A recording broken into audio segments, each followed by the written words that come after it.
नमस्कार, बहुत स्वागत है आप सभी का। मैं हूं आपके साथ नैना यादव, लेकर हाजिर हूं हमारा खास शो पूछता है इंडिया।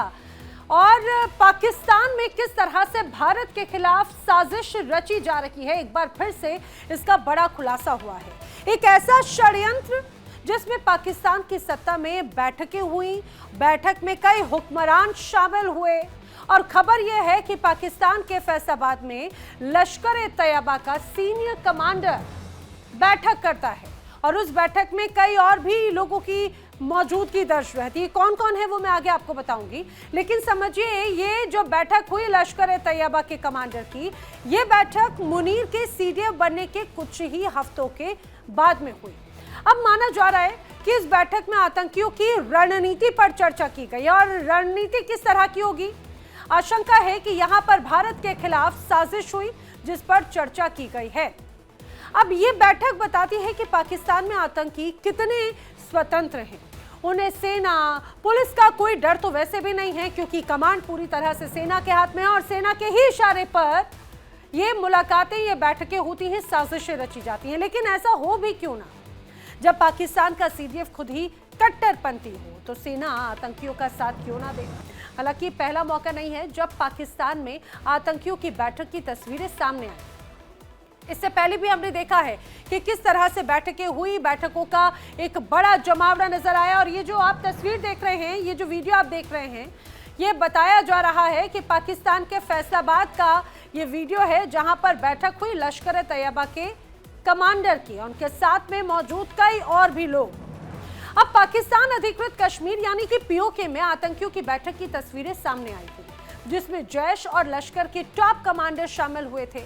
कोटली इलाके में हुई उस बैठक में लश्कर कमांडर अब्दुल रऊफ और रिजवान हनीफ भी शामिल हुए।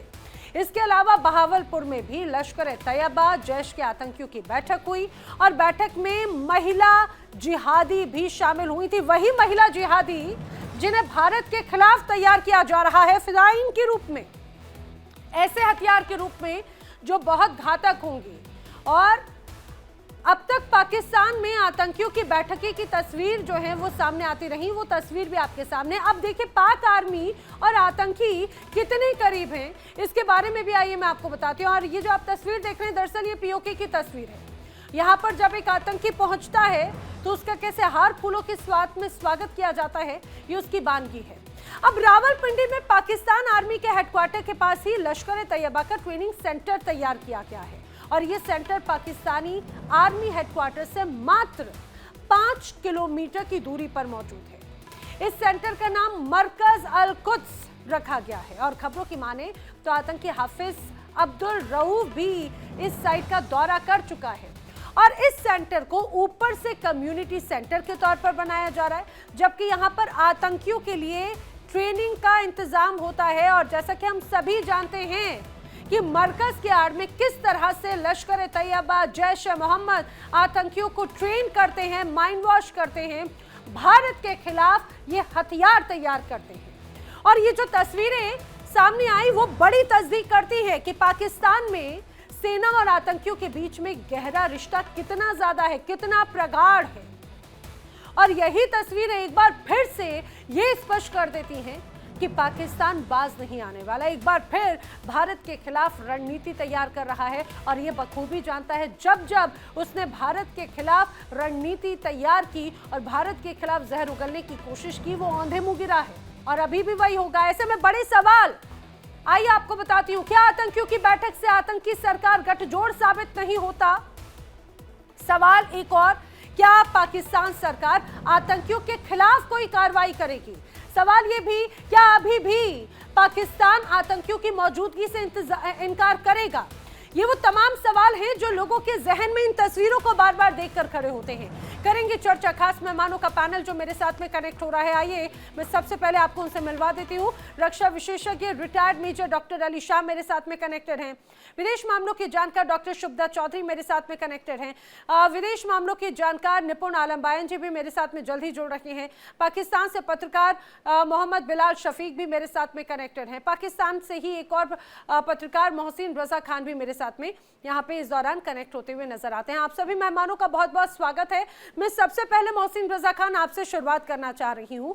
आप लंबे वक्त से पाकिस्तान और वहां की तमाम स्थितियों को समझते रहे हैं, उन पर रिपोर्ट आप बनाते रहे हैं, और आपके एक्सपीरियंस को ध्यान में रखते हुए जरा मुझे जरूर समझाने की कोशिश कीजिएगा। तालिबान को पाला पोसा बढ़ाया, और खुद इसमें ये किसी से छिपा नहीं है, ये सभी जानते हैं तालिबान, और अब वही तालिबान पाकिस्तान के लिए कहीं ना कहीं गले की फांस बन चुका है। लेकिन उससे भी सबक ना लेते हुए एक एक करके कई इस तरह के संगठनों का बड़ा विस्तार, चाहे बात जैश ए मोहम्मद हो, लश्कर ए तैयबा हो, उनके इस तरह के तमाम और ऐसे अलग अलग प्रॉक्सीज हैं, वो पाकिस्तान में मौजूद हैं। क्या पिछली सीख से भी, पिछली तकलीफों से भी कुछ सीखा नहीं है क्या पाकिस्तान ने? हमेशा ऐसी हरकतों से खुद ही उसके लिए दिक्कत पैदा होती है। बहुत शुक्रिया, आपने इस अहम मौजू पे मुझे यहाँ पे बुलाया। ये जो बातें आप कर रही हैं, ये आपका नुक्ता नजर है, और इसके बारे में मैं इसे इख्तिलाफ करूं या इत्तेफाक करूं, ये कि इंडियन नैरेटिव है लश्कर तैयबा के बारे में और जैश ए मोहम्मद के बारे में और इस तरह की दूसरी तंजीमों के बारे में। लेकिन आपके लिहाज से जैश ए मोहम्मद और लश्कर ए तैयबा क्या है? अभी लश्कर ए तैयबा और जैश ए मोहम्मद का कोई वजूद नहीं है। ये मरकजी मुस्लिम जैश ए मोहम्मद का वजूद नहीं, आप ये कह रहे हैं? जी। हाफिज सईद कहां पर है?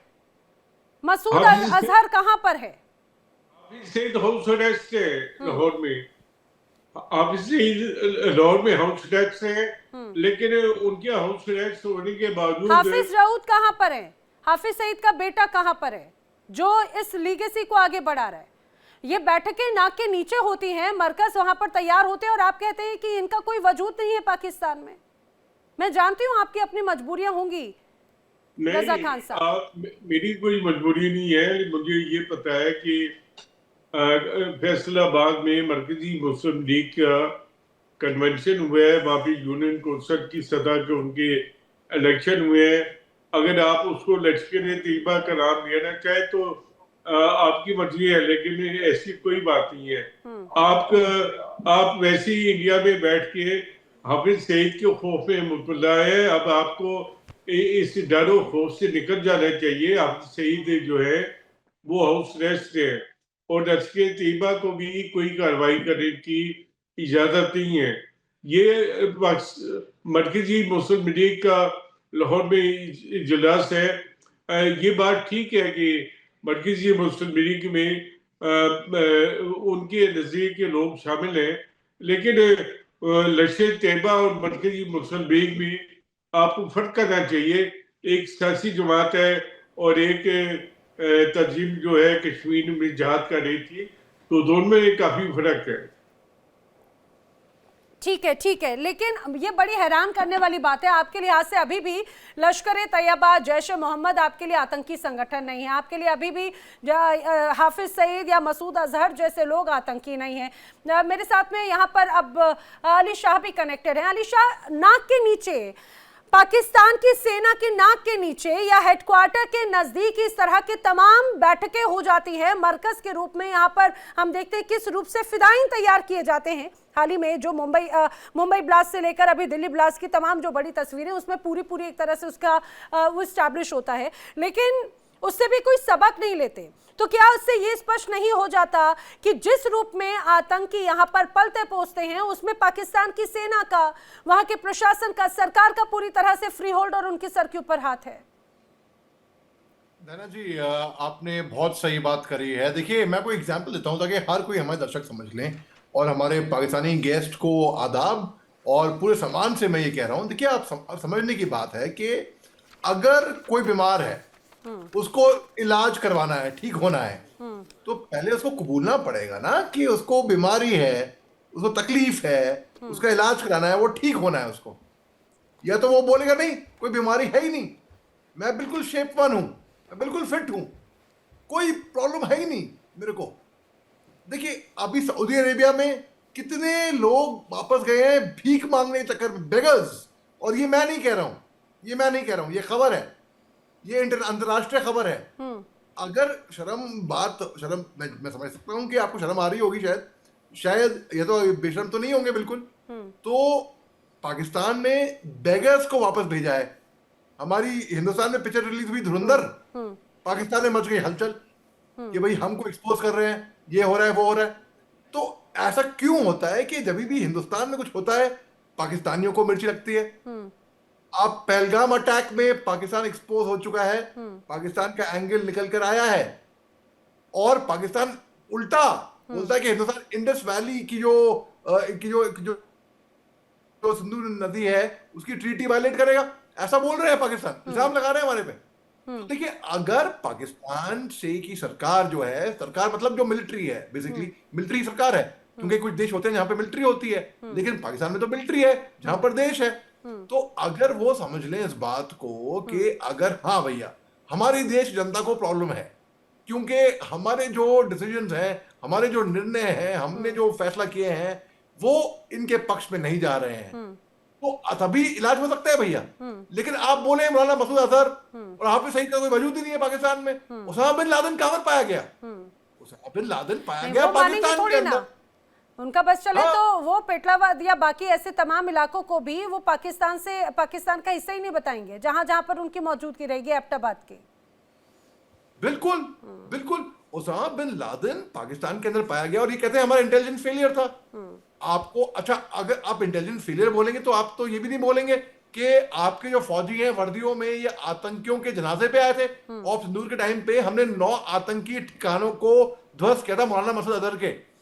आप तो ये भी कहेंगे कि 99 में हमारे फौजी जो सरहद पार करके चोरी छुपे आए थे, जो सिविल ड्रेस में आए थे, फौजी बकायदा सर्विंग फौजी, वो हमारे फौजी नहीं थे, क्योंकि आप लोगों ने, आपके मुल्क ने तो डेड बॉडीज भी इनकार कर ली। मतलब उनको अगर शर्म होती, हिंदुस्तान के फौजियों ने उनको दफनाया भैया, हमारे रिलीजियस टीचर्स ने उनको दफनाया, कलमा पढ़ा वहां पर, उनको दफना के। शर्म होती तो आप ये नहीं कहते साहब। अगर शर्म होती तो आप चीन को, आप ये स्थिति आ गई है पाकिस्तान में कि पाकिस्तान को गधे बेचने लग रहे हैं। अरे वो बाघ बेच रहे हैं चीन को गधों के माफिक। जब जाफर एक्सप्रेस पे हमला हुआ होता है ना, तो जब बीएलए ने हमला किया तो आप लोगों के कितने फौजी वहां पे मारे गए और गधों पे लाद कर आप लोग ले गए। आप कहते हैं कि आपकी बस 9 कैजुअल्टी हुई। ऑफ सिंदूर के बाद जब आपका नेशनल डे आया 14 अगस्त को, 130 something gallantry awards post humus वो भी। तो मतलब झूठ पकड़ा नहीं गया यहाँ पर। आपने पहले झूठ बोले, देखिए एक झूठ को छुपाने से ना 100 झूठ, 1000 झूठ बोलने पड़ते हैं फिर। तो आप पहली बात तो ये है, आप झूठ बोले ही नहीं। अभी आप साफ बोल रहे हैं मौलाना मसूद अजहर की और हाफिज सईद की तो कोई आइडेंटिटी है नहीं। अरे मैं अभी रील निकाल लेता हूं, आपके ही पाकिस्तानी पत्रकार ने, नैना जी थी प्रोग्राम में, हाफिज सईद जी मौलाना मसूद अजहर जी बोला है उनको। अगर वजूद नहीं होता तो वो जी नहीं बोलते। और आप तो साहब कह रहे हैं कि या तो आपको खबर नहीं है, या तो आप झूठ बोल रहे हैं, या तो आपको खबर नहीं है। ठीक है, उन्हें खबर नहीं है, लेकिन मुझे लगता है कि शायद बिलाल शफीक को खबर होगी। मोहम्मद बिलाल शफीक का रुख कर लेती हूँ। मोहम्मद बिलाल शफीक, आपसे सबसे पहले तो यही जानना चाहूंगी, हाफिज सईद हैं या खुदा हाफिज हो चुके हैं अब पाकिस्तान में? अच्छा, अब आपने मुझसे पूछा तो मेरा जवाब सुनिएगा और बीच में टोकिएगा मत, जो आपको यूजुअली आदत है। बात ये है, मैं बिल्कुल हाफिज सईद को जानता हूँ। ये मेरे हाथ में ना, ये देखें, एक कंपनी की बोतल है, गोरमे की बोतल है। मेरे पीछे एक दुकान है, यहाँ पर मैं सुबह मिनरल वाटर लेने जाता हूँ तो मेरी उससे दोस्ती है। मैं कहता हूँ आपका नाम, अब दोस्ती में बंदे का नाम पता लग जाता है। वो कहते हैं यार मेरा नाम हाफिज सईद है, ठीक है। अब उनका नाम है हाफिज सईद। अब अगर एक बेकरी में जो शख्स बेचारा ये बोतल बेच रहा है गोरमे की या किसी भी कंपनी की, और मुझे मिनरल वाटर दे रहा है ताकि मैं साफ पानी पीऊं, तो मेरे लिए तो मेरा वो मोहसिन है और मेरा वो दोस्त भी है। अब मुझे समझ नहीं आ रही है कौन सा बॉलीवुड का कैरेक्टर है, या आप यहाँ किन लोगों को बिठा देती हैं? मतलब मैं समझ गई कि अब तो हाफिज सईद की इतनी भी हैसियत नहीं है। कुछ पत्रकार तो इसी चैनल पर आके उन्हें हाफिज सईद जी कहते हैं, और मुझे लगता है कि पानी आप शायद वो वाला पी रहे नहीं। अच्छा, अभी उसमें वक्त है, यूरोपीय यूनियन से बड़ा कर्जा लिया है 60 मिलियन यूरो का, पानी पाकिस्तान की आवाम के प्यास बुझाने के लिए।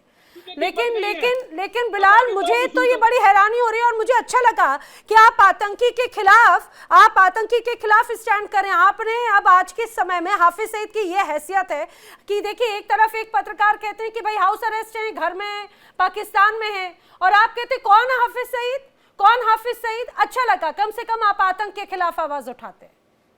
मैं उस हाफिज सईद को नहीं जानता जिसकी आप बात करती हैं। मेरे पाकिस्तान में जितने हाफिज सईद हैं वो मेहनत करते हैं, मजदूरी करते हैं, वो बेचारे अपना रिस्क हलाल कमाते हैं, उनका दहशतगर्दी से कोई ताल्लुक नहीं है। अगर कोई पाकिस्तान में पीने पिलाने वाला कोई सो कॉल्ड सेकुलर या सो कॉल्ड गोरों से आप लोगों से मुतासर है कि हाफिज सईद जो आपके फिल्मों का है वो इधर रहता है, वो फिर वो जानता है। मैं जिस हाफिज सईद को जानता हूँ वो तो बेचारे मेहनत मजदूरी, पढ़े लिखे शरीफ लोग हैं, उनको पता ही नहीं है दहशतगर्दी कैसे कहते किसे। दूसरा आपने कहा मसूद अजहर, जिस मसूद अजहर को मैं जानता हूँ ना, वो डिप्टी चीफ लाइब्रेरियन है। वो यूनिवर्सिटी में लोगों को जब लाइब्रेरी में जाते हैं ना, वहां में फैसिलिटेट करता है। ठीक है, मैं इन कैरेक्टर्स को नहीं जानता जिन कैरेक्टर्स की आप बात कर रहे हैं। जिन कैरेक्टर्स का मैंने नाम लिया मैं उन्हें जानता हूँ। अब आगे बात दहशतगर्दी की, अब बात सुने दहशतगर्दी की। ये कैरेक्टर, ये जो अब आपने ये मेजर अली शाह जो भी ये है, या फिर हंस रहा है, या ये फिल्में देख के बेचारा आ जाता है। असल दहशतगर्दी हुई है इंडिया। कॉमेडी बात करोगे तो आपकी भाषा में जवाब दे रहा हूँ ना मैं भाई। अगर आप सीरियस बात करोगे तो मैं भी कॉमेडी जाऊंगा। आप कॉमेडी बात करोगे तो हंसी नहीं आएगी क्या? आप हंसा रहे हो यार। आप कॉमेडी बात कर रहे हो, आप जोकरबंदी कर रहे हो, आप मस्करापन कर रहे हो, हंसी नहीं आएगी? अरे अगर मस्करा आपके सामने है तो हंसी नहीं आएगी क्या? अगर गंभीर आदमी आपके सामने है तो आप भी गंभीर जाओगे ना। आप मस्करापन वाली बात करते हो। आप कहते हो हाफिज सईद लाइब्रेरियन है। भैया हाफिज सईद लाइब्रेरियन है। आप दुनिया में किसी को पूछ लीजिए हाफिज सईद कौन है। हाफिज सईद लाइब्रेरियन है। बहुत पढ़ा लिखा आदमी है भैया, बहुत पढ़ा लिखा आदमी है। आप जिस हाफिज सईद की बात करें वो बॉलीवुड का कैरेक्टर है। ठीक है मोहम्मद बिलाल, आपको हर चीज एक स्क्रिप्ट नजर आती है, हर चीज एक फिल्म नजर आती है।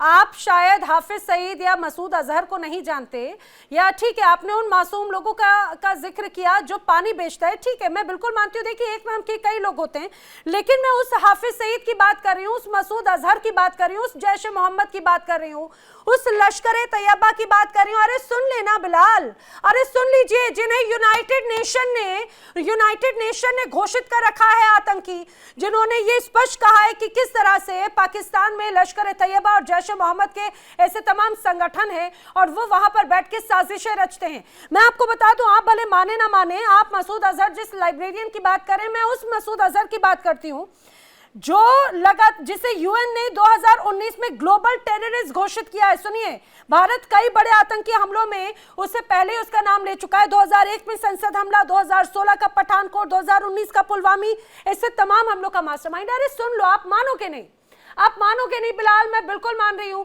और आप जिस पानी को बार बार पी रहे हैं, मैं आपसे बोल रही हूँ जरा थोड़ा थोड़ा करके पानी पीजिएगा। पानी की बड़ी किल्लत है, पानी की वजह से नया कर्ज लेना पड़ रहा है पाकिस्तान सरकार को।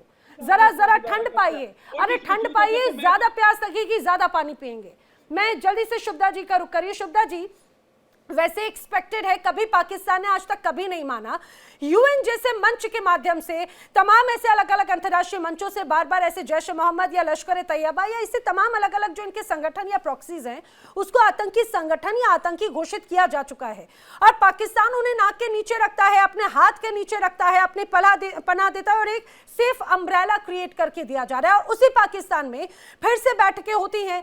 क्या ये स्पष्ट नहीं हो जाता कि आतंकी और सरकार का पाकिस्तान की उनका गठजोड़ है? ये स्पष्ट नहीं हो जाता कि जो बड़ी साजिशें होती हैं वो बिना इनकी शह के नहीं हो पाती? देखिए नैना जी, मुझे बुलाने के लिए शुक्रिया। पहला चीज तो ये है कि जो बिलाल साहब बात कर रहे हैं वो कहीं ना कहीं एलियासिस की बात कर रहे हैं, जो एक इंसान का नाम और एक्चुअली में उसकी रियल पहचान में डिफरेंस होता है। तो शायद वो उस चीज को बोलना चाह रहे हैं जो शायद नहीं आ पा रही है। लेकिन कुछ चीजें मैं बताना चाहूंगी। कोई भी यूनाइटेड नेशंस या अमेरिका किसी को टेररिस्ट घोषित करता है, कल हटा देता है, जैसे सीरिया में उन्होंने अहमद अल शर्रा के साथ किया। तो उसका कोई लाजमी कोई इंपॉर्टेंस तो इंटरनेशनल अफेयर्स में है ही नहीं, क्योंकि कल वो कब किसको फंड करें। हिलरी क्लिंटन ने 2011 में बोला कि अलकायदा हमने बनाया था, तो इसका कोई लॉजिक नहीं है। अब कुछ मुद्दों के ऊपर मैं आती हूँ। पहला मुद्दा है कि हाफिज सईद को छोड़ दीजिए, दो लोग बहुत इंपॉर्टेंट हैं जो इस मीटिंग में थे। पहले कारी यकूब शेख जो हाफिज सईद के बहुत क्लोज एड है, और दूसरी डेप्यूटी चीफ सैफुल्लाह कसूरी। ये दो इंसान जो थे ये इस क्लोज डोर मीटिंग में थे जो 18 दिसंबर को होती है। अब जगह ढूंढी गई फैसलाबाद। फैसलाबाद पाकिस्तान का तीसरा लार्जेस्ट सिटी है जहां पे माइग्रेंट्स, वर्कर्स, बिजनेसमैन, अब कराची में नहीं हुआ, इस्लामाबाद में नहीं हुआ, लाहौर में नहीं हुआ, क्योंकि वहां पे डिप्लोमेट्स हैं, जर्नलिस्ट हैं, फॉरेन इंटेलिजेंस है, तो फैसलाबाद में होता है। फैसलाबाद के साथ साइड बाय साइड सियालकोट में दूसरी मीटिंग उसी दिन होती है जो विमेन रिक्रूटमेंट के लिए होती है। विमेन रिक्रूटमेंट के लिए होती है। अब जहां तक बात रही फैसलाबाद में ये होने का मकसद क्या था, पहला, फैसलाबाद में आर्मी कंटोनमेंट्स हैं, आईएसआई के लॉजिस्टिकल ग्राउंड्स हैं, मिलिट्री के कंट्रोल्ड एरियाज हैं।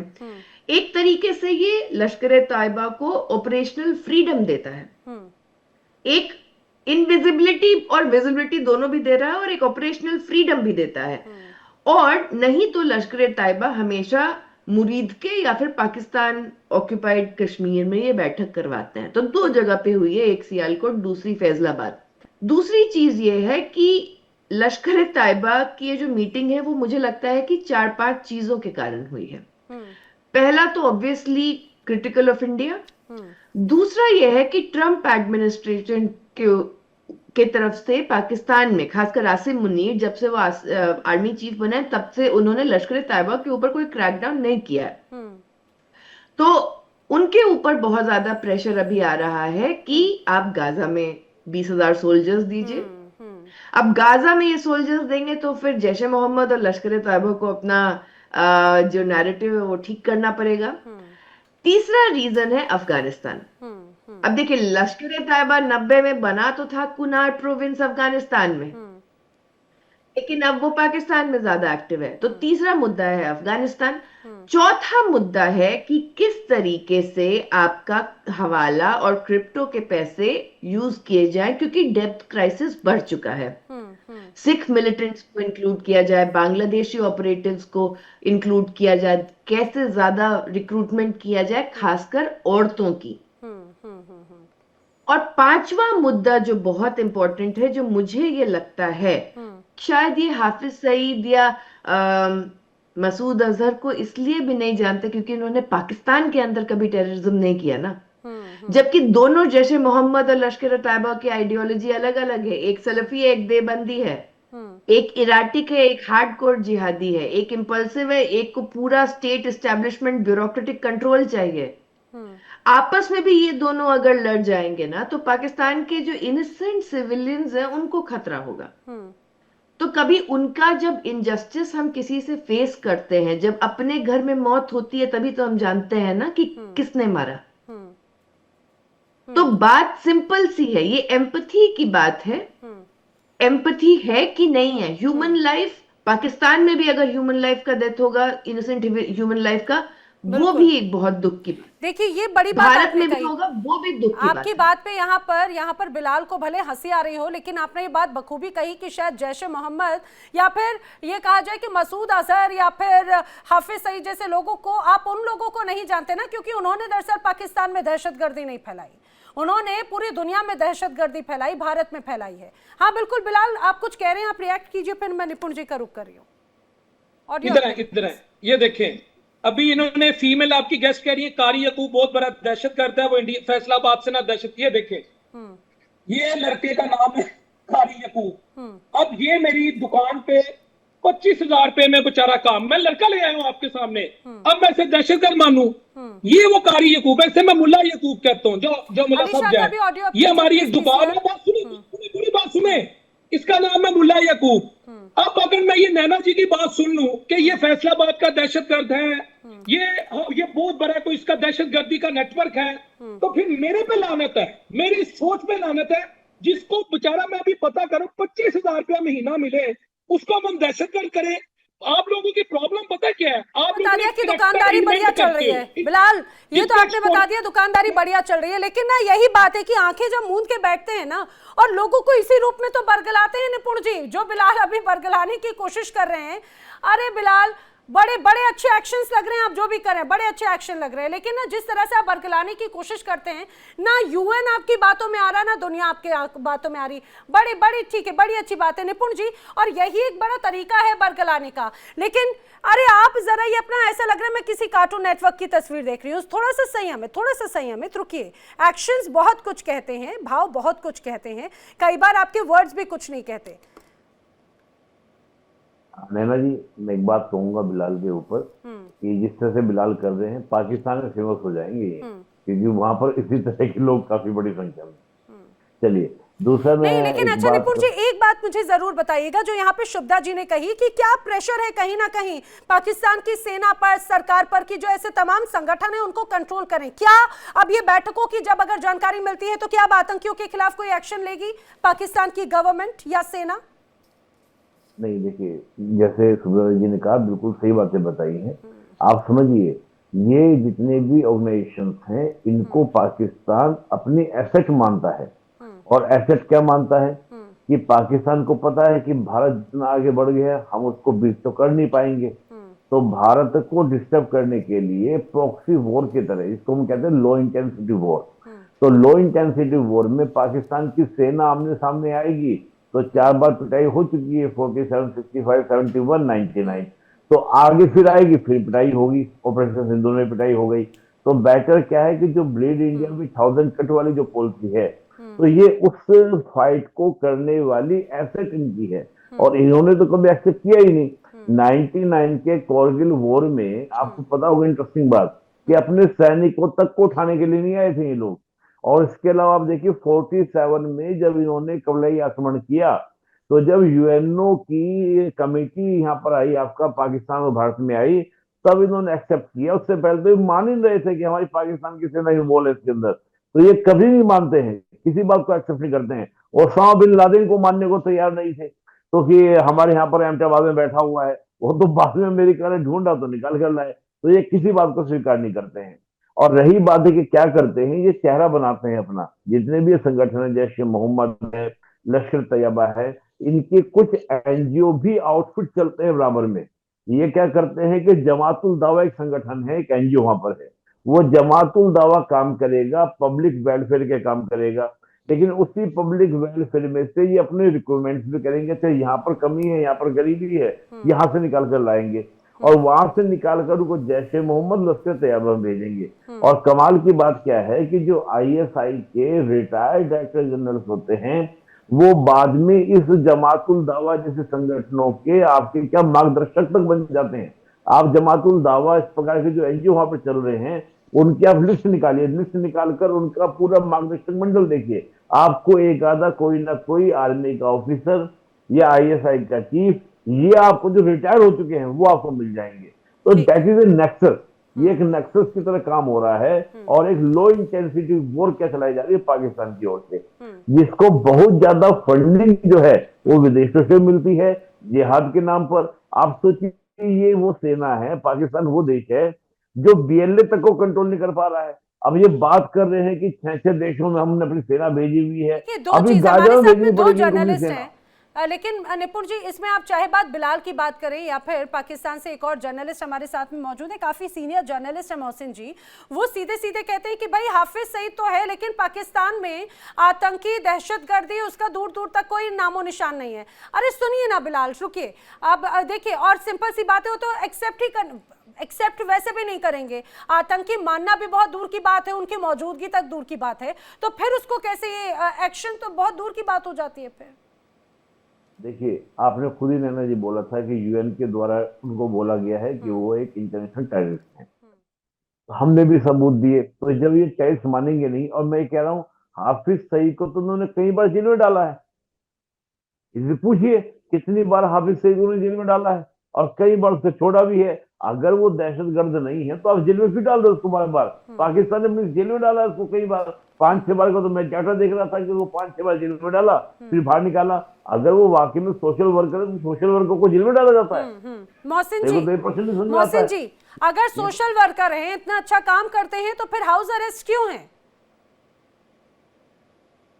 नहीं, ये बात तो देखें, ये बात तो सब जानते हैं कि हाफिज सईद लश्कर तैयबा चलाते रहे और वो कश्मीर की आज़ादी के लिए काम कर रहे थे और जिसके उन पे बम्बई अटैक के बाद केसेस चले और उनको हाउस अरेस्ट कर दिया गया।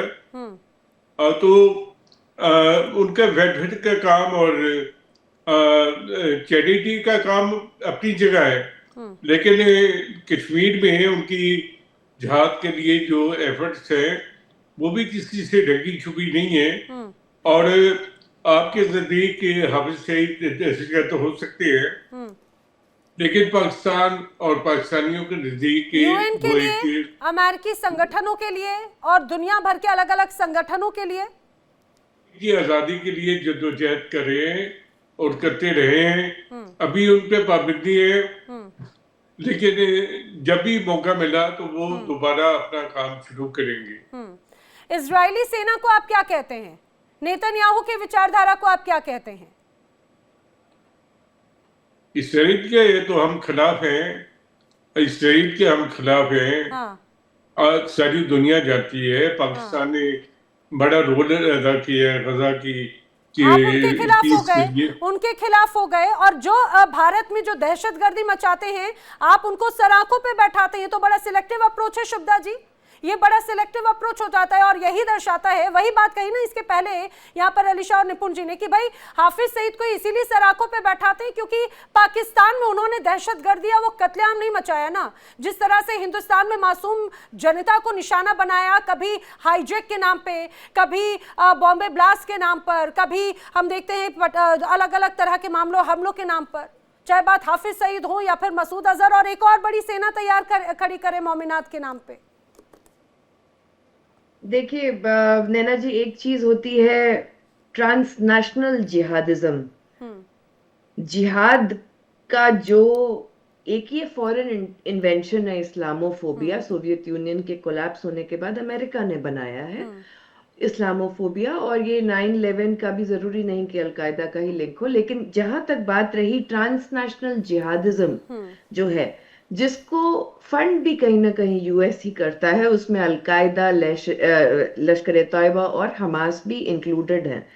जहां तक बात रही इजराइल के साथ पाकिस्तान के संबंध, तो पाकिस्तान के हुक्मरान और आवाम में अंतर है, क्योंकि पाकिस्तान अब्राहम अकॉर्ड्स 2.0 साइन करने के फिराक में है। Israeli, Egyptian, Jordanian, Saudi intelligence के साथ हमास के खिलाफ फाइट करने के लिए गाजा में तैयार है। जहां तक बात रही कि पाकिस्तान और इजराइल के कनेक्शन क्या हैं, तो क्वेश्चन तो वही उठता है ना कि जो ऑपरेशन सिंदूर हुआ था ना नैना जी, उसमें इंडिया के ऊपर काफी क्रिटिसिज्म हुआ था कि आप देखिए जेनोसाइडल इजराइल से लेते हैं मिलिट्री एसेट्स एंड एवरीथिंग। लेकिन ऑपरेशन सिंदूर में, और ये मेरा कहना नहीं है, टॉम कूपर का है जो मिलिट्री एविएशन स्पेशलिस्ट है, उनका कहना है कि पाकिस्तान ने भी इजराइल के रिफर्बिश्ड मिलिट्री आर्टिलरी का यूज किया था। बिलाल तो इस रूप में बैठे, ऐसा लग रहा है कि उन आतंकियों के लिए दुआएं मांग रहे हैं, और हाफिज सईद या बाकी जैसे लोग जो एक बार फिर से एक्सपोज हो गए हैं उनके लिए आप दुआ मांग रहे हैं, इसमें कोई शक नहीं। जी जी शुभदा जी, प्लीज कंटिन्यू। नहीं, दुआ तो वो किसी के लिए भी मान सकते हैं, दुआ उनकी रब से अपनी कन्वर्सेशन है तो वो किसी के लिए भी मांगे, लेकिन वो जिस रूप में भी बैठे रहे कोई दिक्कत नहीं है। लेकिन जहां तक बात रही कि क्या पाकिस्तान ने क्या कदम उठाए, बीडीएस कितना बॉयकॉट, डाइवेस्टमेंट, ये सब कितना एक्टिव है पाकिस्तान में। वहां पे लाहौर, कराची में जो प्रोटेस्ट हो रहे थे वो कैंसिल क्यों हो गए जब गाजा के ऊपर हो रहे थे। तो बहुत सारी चीजें होती हैं। दूसरा एक चीज होता है कि देखिए पाकिस्तान जो है वो धर्म के नाम पे बना है, लेकिन पैलेस्टीनियन सिर्फ मुस्लिम नहीं है, वो जूज है, क्रिश्चियंस है और मुस्लिम्स हैं। तो जहां तक बात रही कि बहुत बार लिप सर्विस के लिए जो इस्लामिक एंगल है उसको यूज किया जाता है। अब जहां मेरा खुद का एक्सपीरियंस है पैलेस्टीन जाने का, हम बात करते हैं पैलेस्टीन की, लेकिन पैलेस्टीन में वहां इंडिया को बहुत ही प्राउडली अल हिंद बोला जाता है। आप किसी को बोल दीजिए कि आप शाहरुख खान या सलमान खान को जानते हैं, तो आपको फ्री में खाना और फ्री में चाय मिलेगी। हम्म। तो प्यार इतना ज्यादा है अल हिंद के साथ। तो वही चीज मैं फिर से बोल रही हूँ, हम्म। आवाम जो होती है किसी की गुलाम नहीं होती। हम्म। हुक्मरान जो है पाकिस्तान के, और वो हुक्मरानों की डीएनए में है, वो किसी भी देश के, और लेकिन एक और वो सब, जी नहीं जी देखते। जी जी जी, वो नहीं वो देखते। देखते नहीं है कि आम पाकिस्तानी नागरिक इंटरनेशनल ह्यूमैनिटेरियन क्राइसिस या इशू पे क्या सोचता है। जैसे यूके में भी बोल दिया गया है कि कोई भी इसराइल की अगर बॉयकॉट करेगा या बुराई करेगा, हम उसे अरेस्ट कर लेंगे। तो वो एडमिनिस्ट्रेशन का पोजीशन और अलग मुझे होता लग रहा है है, कि वो लोगों का पोजीशनिंग जो पर्सनल है वो पोजीशन अलग मेंटालिटी होता के है। साथ में जरूर कनेक्ट होती है। लेकिन मैं एक बात चूंकि यहाँ पर बिलाल से ही जरूर पूछना चाहूंगी। बिलाल, आपने कहा खासतौर से आप अलग अलग ऐसे कैरेक्टर्स को बीच में लेकर आ रहे हैं, मासूम लोगों को। जब मैंने हाफिज सईद का जिक्र किया, मसूद अजहर का जिक्र किया, और जिस रूप में हमने देखा कि लश्कर कमांडर अब्दुल रऊफ का जिक्र किया, आपके तो यही तो बात है कि भाई पाकिस्तान ने तो उन सभी को पाल के रखा है ना, उन्हें प्रोटेक्ट करके रखा है, घर में बैठा कर रखा है। आपने बिल्कुल सही कहा। लेकिन सबसे महत्वपूर्ण बात ये आप कहते हैं कि भाई चाहे बात यूएन हो या तमाम ऐसे एजेंसीज, वो हमेशा बार बार क्यों ब्लैकलिस्ट करती हैं? आखिर क्यों एफएटीएफ आप पर इतनी बार पाबंदियां लगाता है? वो इसीलिए क्योंकि पाकिस्तान आतंकियों को हमेशा से पनाह देता है, आतंक को बढ़ावा देता है, और एक बार फिर से वही गलती पाकिस्तान की तरफ से की जा रही है।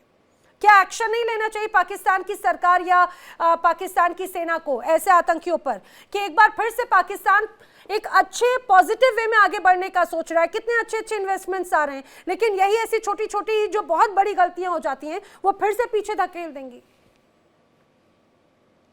अच्छा, अब इसका जवाब है, ये जो आपकी फीमेल गेस्ट है मेरे लिए काबिल इज्जत है, ये बड़ी बाज़-औक़ात बड़ी सेंसिबल बात करती है। कहती है मैं पैलेस्टाइन गई, वहां मैंने कहा मैं शाहरुख खान को जानती हूँ, मैं सुलेमान खान को जानती हूँ, तो लोग हमें खाना खिलाते हैं। मैं ऐसे अगर फलस्तीनी हैं जो इनके नाम पर खाना खिलाते हैं, मुझे उन पे अफसोस है। कोई मुझे कहे ना पाकिस्तान में कि मैं शाहरुख को जानता हूँ, कोई इंडियन कहे मैं सुलेमान को जानता हूँ, खुदा की कसम मैं अपने कुत्ते को वो खाना खिलाऊं जो मैं इन लोगों ने सिवाय नाच गाने के और माशरे को खराब करने के कुछ नहीं दिया। ये मेरी राय है। अब आप बीच में टोकिएगा ना, मैं तो कुत्ते को खाना खिलाऊं ना, वो मैं उसको ना खिलाऊं जो कि मैं शाहरुख और सुलेमान को जानता हूं, क्योंकि मैंने डांसर और मरासी से ज्यादा नहीं समझता।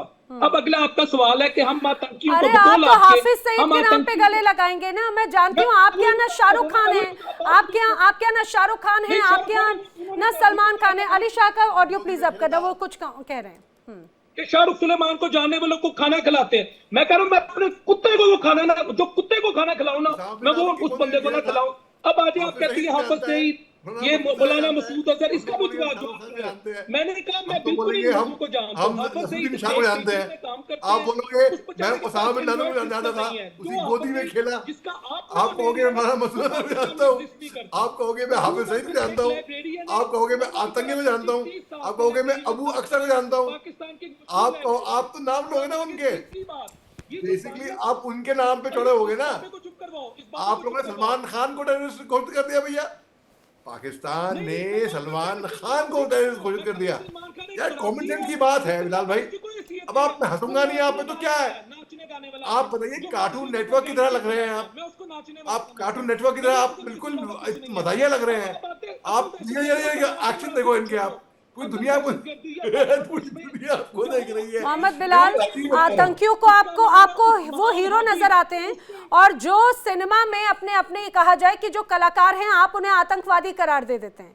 यही स्पष्ट तौर से नजर आता है कि आखिर क्या मानसिकता है। जी मोहसिन जी भी कुछ कहना चाह रहे हैं। मोहसिन जी, मुझे बहुत अफसोस है कि शाहरुख और सलमान खान के खिलाफ जो हमारे पाकिस्तानी भाई ने जो अल्फाज कहे हैं, ये बड़े अफसोसनाक है।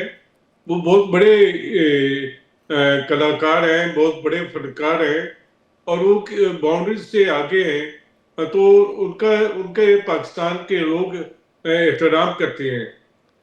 पाकिस्तान के लोग अदाकारों फनकारों का एहतराम करते हैं। कोई पाकिस्तान में ऐसे ख्यालात नहीं है जिस तरह बिलाल भाई कर रहे हैं। मैं माजरत चाहता हूँ, ये बड़ी गैर संजीदा गुफ्तगू हो रही है, मैं इससे जानना चाहता हूँ। ये आपने बहुत बहुत बहुत खास बात कही है मोहसिन जी, इसमें कोई शक नहीं। देखिए यही आपकी गंभीरता को दर्शाता है, यही गंभीरता को दर्शाता है जब हम आतंकियों की बात करते हैं और शब्दों की मर्यादा, मोहसिन जी ने कितनी मर्यादित अंदाज में इस बात को रखा। लेकिन मोहसिन जी, मैं जानती हूँ कि आपको बिलाल की बातें जो हैं वो ज़रूर किसी को भी हो, क्योंकि मुल्क की भी बात होती है, बहुत गलत तरीके से पेश किया जाना। देखिए बिलाल कैसी बातें कर रहे हैं आप, मोहसिन जी भी उसी आप ही के साथी हैं, उनकी बात को जरा कायदे से सुन लीजिए। बिलाल, थोड़ा सा पेशेंस रखिए प्लीज, आपकी बॉडी लैंग्वेज बड़ी अग्रेसिव और बहुत नेगेटिव यहां पर इंपैक्ट डालती है। पाकिस्तान के साथ साथ हिंदुस्तान की जनता भी देख रही है। मोहसिन जी, ये सवाल मेरा दरअसल आप ही से है, मुझे एक बात जरा ये समझाइए। बार बार जब ये बात कही जाती है कि तमाम एक्शंस की एफएटीएफ की तरफ से बड़े एक्शन होते हैं, आईएमएफ की तरफ से बार बार ये बात कही गई, और इतना ही नहीं यूएन या फिर अलग अलग ऐसे संगठनों ने, तमाम ऐसे एजेंसीज को लेकर बड़ी बातें कही। अब पाकिस्तान जो पिछली गलतियां रहा है उससे ऐसा लगता है मौजूदा स्थिति में कि आगे बढ़ने की सोच रहा है, चाहे बात नए कोलैबोरेशंस हो अलग अलग सरकारों के साथ में। लेकिन फिर भी अगर आतंकियों की मौजूदगी, उनकी बैठकें, उनकी जब ऐसी बड़ी मौजूदगी नजर आती है, उनको मॉनिटर करने की बजाय उन्हें बढ़ावा दिया जाता है, आपको नहीं लगता कि ये बहुत बड़ी गलती होगी? अब ऐसे संगठनों पर एक्शन लेना चाहिए और एक अलग संदेश देना चाहिए। देखिए, मैं आपको पहले वजाहत कर चुका हूँ कि ये लश्कर तैयबा की मीटिंग नहीं थी, ये मरकजी मुस्लिम लीग की मीटिंग है।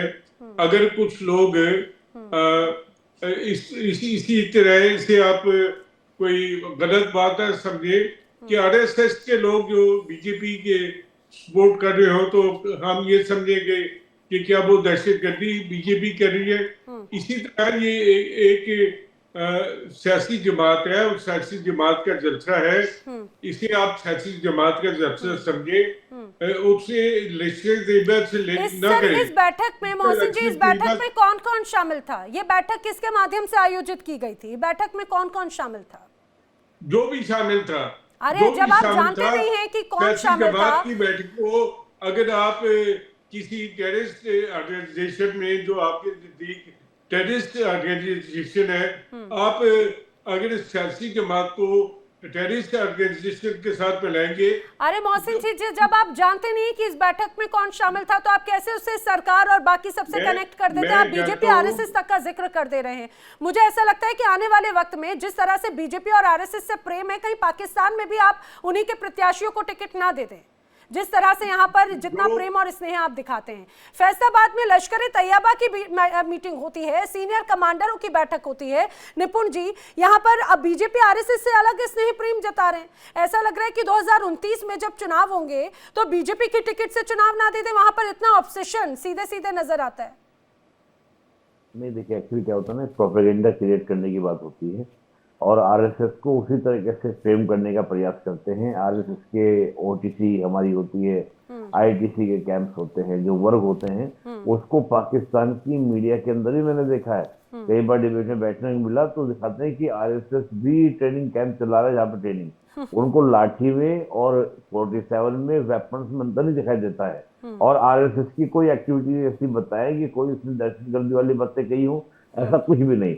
ये हमेशा, अब देखिए जिस प्रकार की मीटिंग हो रही है, आपको ये बता दिया गया कि यूएन के द्वारा भी डिक्लेयर है, इसके अलावा भारत के द्वारा प्रमाण दिए गए हैं, तमाम तरह की एक्टिविटीज उनकी हैं, उसके बाद भी आप मानने को तैयार नहीं है।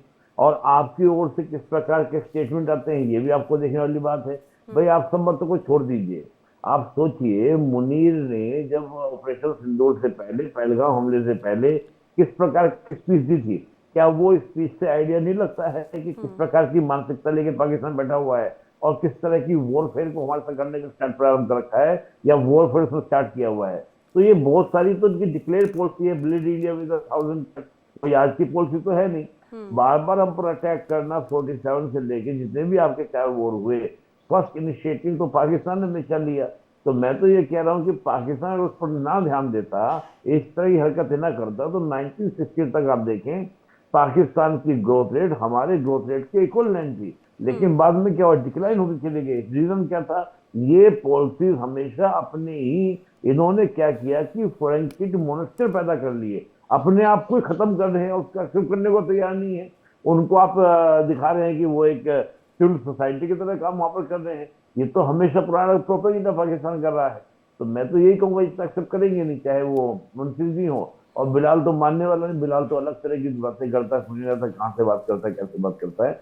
लेकिन कुल मिला के बात यही है कि पाकिस्तान को अगर यही, और मैं तो मानता हूँ कि बुद्धिजीवी लोग ही अगर वहां पर इस प्रकार की बातें नहीं रखेंगे, जो वहाँ का इंटेलेक्चुअल क्लास है, अभी हमने देखा जैसे आपका मुंशी साहब है, बड़ी शिद्दत से बात कर रहे थे, उन्होंने शाहरुख के बारे में, सलमान खान के बारे में कितनी संजीदा टिप्पणी की, वो बड़ी काबिल तारीफ थी। तो मैं समझता हूँ कि इस प्रकार के ही लोग पाकिस्तान की सेना को, पाकिस्तान की जो भी जमात वहां पर है, उसको आईना दिखा सकती है, लेकिन वो भी कहीं ना कहीं प्रोपेगेंडा के शिकार हो जाते हैं, चाहे वो वहां के मौलाना का प्रोपेगेंडा हो। हाफिज सईद के तो बहुत सारी स्पीचेस हैं जो एंटी इंडिया आपको देखने को मिलेंगी, और पाकिस्तान ने क्या लिबरेशन मूवमेंट चलाना है, तो कश्मीर के अंदर, कश्मीर तो हमारा है, इनलीगल कब्जा किया हुआ है कश्मीर के ऊपर पीओके के अंदर, वो वापस करना चाहिए पाकिस्तान को, जितना जल्दी हो सके खाली कर दें।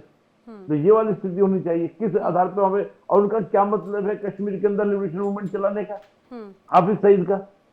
अभी मुंशी साहब भी कह रहे थे कि वो वहां पर क्या कर रहे हैं, कश्मीर के अंदर लिबरेशन मूवमेंट चला रहे हैं, वो क्यों चला रहे हैं वहां पर, अगर करना भी कुछ है तो देखा जाएगा। लेकिन इस बात को मानेंगे नहीं ना। शुभदा जी कुछ कह रही थी, लेकिन उसके पहले मैं जरा बिलाल आपको ये भी बताते चलूं कि जिसमें FATF का जिक्र कर रही थी ना, इन्हीं आतंकी गतिविधियों और इन्हीं आतंकियों को पनाह देने के चक्कर में 3 बार ग्रे लिस्ट में गया है पाकिस्तान।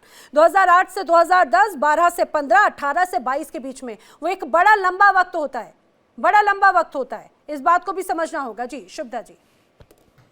देखिए नैना जी, बिलाल जी का शुक्रिया, मुझे तो हंसी आ रही है, लेकिन देखिए अगर हम दूसरे कलाकार की कद्र नहीं कर सकते, कला किसी भी फॉर्म में हो, वो धर्म के आगे वो धर्म नहीं डिसाइड करता। लेकिन जहां तक बात रही कि अगर हम दूसरे की कला का कद्र नहीं कर पाएंगे तो फिर हमारे अंदर भी कला तो आएगी नहीं। मुझे तो काफी दुख हुआ, इनफैक्ट बहुत दुख हुआ जब आतिफ असलम को बांग्लादेश का वीजा नहीं मिला। आतिफ असलम जो पाकिस्तान के और इंटरनेशनली वर्ल्ड रिनाउंड सिंगर हैं, उनको बांग्लादेश का वीजा नहीं मिला। अभी कुछ 4 दिनों पहले की बात है, मुझे बहुत अफसोस हुआ, क्योंकि मैं आतिफ असलम की कदर करती हूँ। दूसरी बात है बिलाल जी मेरे पास ना उतनी एनर्जी है ना मैं ड्रामा कर सकती हूँ, मेरे पास वो कला नहीं है, मुझे माफ करें। लेकिन जहां तक बात रही शाहरुख खान और सलमान खान की, तो शाहरुख खान सलमान खान जो है, ये मैं सिर्फ पैलेस्टीन नहीं गई हूँ, आपके मिडिल ईस्ट के सारे मुल्क, गल्फ कंट्रीज के सारे मुल्क गई हूँ, वहां पे भी वही हाल है। सऊदी अरेबिया जिसके साथ पैक्ट साइन किया है, UAE जिसके साथ दोस्ती है, कतर जिसके साथ आप गए थे मिलने के लिए, शहबाज शरीफ और जनरल आसिम मुनीर, वहां पे भी यही हाल है। एक गल्फ कंट्री गई हूं मैं, और वहां पे भी शाहरुख खान और सलमान खान को उतनी मान्यता दी जाती है। अब आप अपने कुत्ते को कितना खाना खिलाइएगा? अब आप बताइए। किताबें कहाँ पे पढ़ी हैं बैठ के? आपको आग लग गई है? मुझे आग कहाँ है? डांसर नचने वाले, इससे ज्यादा कौन है वो? उन्होंने सोसाइटी को दिया क्या है? माँ बहनों बेटियों को नचाया, लोगों को नचवाया सड़कों पे, उससे ज्यादा क्या किया उन्होंने? बीइंग ह्यूमन सलमान खान की बहुत बड़ी NGO है जो सोशल इमेंसिपेशन पे काम करती है। बीइंग ह्यूमन, गूगल कर लीजिए, सलमान खान को बलूचिस्तान को इंडिपेंडेंट बोलने के लिए आपने टेररिस्ट देश घोषित किया है। सलमान खान टेररिस्ट नहीं है। शाहरुख खान जो है इंटरनेशनली रिनाउंड है, टेड टॉक पे भी उसका एक बार जो सर्कल ऑफ लाइफ है ना, उसका लेसन एक बार देख लीजिएगा। जहां तक बात रही कि क्या किया है, तो हमारे देश में सिखाया जाता है ना कि अगर किसी की मदद करो तो ऐसे करो कि अगर लेफ्ट हैंड से कर रहे हो तो राइट हैंड को पता ना चले। एडवर्टाइजमेंट करके अगर मदद कर रहे हैं तो कोई फर्क नहीं पड़ता। ये एनर्जी वेस्ट करें, क्योंकि बिलाल का ये बड़ा सिलेक्टिव अप्रोच है। बिलाल, आप ऐसी बातें करें जैसे पाकिस्तान में सिनेमा नहीं है। और दूसरी बात ये कि मुझे लगता है कि वहां पे कलाकार की जरूरत भी नहीं होगी। आप पत्रकार कम कलाकार ज्यादा लग रहे हैं। आज आपके हाव भाव पता नहीं क्या हो चुका है, कितनी ज़हीनियत के साथ में, कितनी शालीनता से मोहसिन जी ने बात रखी। और आप अपना हाल देखिए जरा, एक बार आप रिकॉर्डिंग को देखिएगा। अली शाह कुछ कहना चाह रहे हैं। अली शाह, जब बात कुछ नहीं होती कहने के लिए तो हमेशा ऐसे मोल्ड और इधर उधर चीजों को पेश करने की कोशिश होती है। पाकिस्तान को लेकर पाकिस्तान का नाम भी नहीं लिया था सलमान खान ने। बिलाल, आप उसी वजह से जैसे बलूचिस्तान को पाकिस्तान से अलग कर दिया, तो उसके बाद में आप देखिए कितनी ज्यादा तकलीफ होगी कि आतंकी घोषित कर दिया था। यही बौखलाहट होती है। जी अली शाह, आप कुछ कह रहे थे। जी देखिए, शुभा जी का तात्पर्य बिल्कुल समझना पड़ेगा। ये केवल विद हाई आईक्यू इंटेलिजेंस वाला आदमी समझ पाएगा। ये बिलाल साहब जो, अगर आप मेरे को बताइए नाना जी, आप ईमानदारी से बताइए, जिस तरीके वो एक्शन कर रहे हैं, वो बातें कर रहे हैं, हंसी नहीं आएगी क्या? मेरी हंसी छूट जाती है यार। मैं तो गंभीर तरीके से, और शिवाजी की बात ना नहीं ना चाहिए ना वो ड्रामा कर पाएंगी। ये ड्रामा कर रहे हैं बंदा। अब देखिए, जैसे कि रूस के अंदर या अजरबैजान के अंदर या यूक्रेन के अंदर राज कपूर, मिथुन चक्रवर्ती का एक क्रेज है, वैसे ही पूरे गल्फ कंट्रीज में शाहरुख खान, सलमान खान, नसीरुद्दीन शाह, आमिर खान, इन सब का क्रेज है। वहां पर अमिताभ बच्चन का क्रेज है इजिप्ट में। और ये जो है बिलाल जो है जिस तरीके से बातें कर रही है, देखिए इसके एक्शन देखिए, ये पूरी दुनिया देख रही है। अब आप देखिए, ये हंसी नहीं आएगी तो क्या आएगा? बिलाल, पता है मुझे बड़ी हैरानी होती है, मैं आपको मैं बतौर पत्रकार कनेक्ट करती हूँ, लेकिन आप सेंसिबल बातों के बजाय सारी इधर उधर की उल जुलूल बातों का जिक्र कर करके आप पूरा टाइम वेस्ट कर देते हैं। इस बात को जरा समझिए। मैं बार बार दोहरा रही हूँ कि पाकिस्तान नई तस्वीर लिख सकता है जो 78 सालों में नहीं लिखी। अब एक बार फिर से वही गलती दोहरा रहे हैं आतंकियों को बढ़ावा देने की। जब पूरी दुनिया में एक तरफ आप बात कहते हैं कि पाकिस्तान एक सकारात्मक सोच के साथ आगे बढ़ रहा है, तो रोकिए, आतंकियों को रोकिए, वरना ये पूरा पाकिस्तान को जला बैठेंगे। और जिस तरह से यहाँ पर आप टाइम किल करने की कोशिश करते हैं, अरे यही इसी पानी को लेकर भी अब कर्जा लेना पड़ गया पाकिस्तान को। भाई वक्त इतना ही था। आप सभी मेरे साथ चर्चा में शामिल हुए, आप सभी का बहुत बहुत धन्यवाद। लेकिन पाकिस्तान है कि मानता नहीं, वहां की सेना है, वहां की सरकार है कि मानती नहीं। अब ये कहा जाए कि या तो उनकी मजबूरी है, क्योंकि जिसको पाला पोसा खुद अपने बच्चे की तरह पाकिस्तान के तमाम अलग अलग संगठनों को पाकिस्तान की हुक्मरानों ने, आखिर उन्हें खत्म कैसे करें। और यही वजह है कि अब उनके लिए गले की फांस या आतंकी संगठन बनते हुए नजर आते हैं और एक बार फिर से बड़ी बैठकें भारत के खिलाफ साजिश के तौर पर कर रहे हैं। वक्त एक छोटे से ब्रेक का है। इंडिया डेली अब आपकी स्मार्ट टीवी पर भी मौजूद है। इंडिया डेली 24/7 अब आप लाइव देख सकते हैं इन सभी प्लेटफॉर्म्स पर।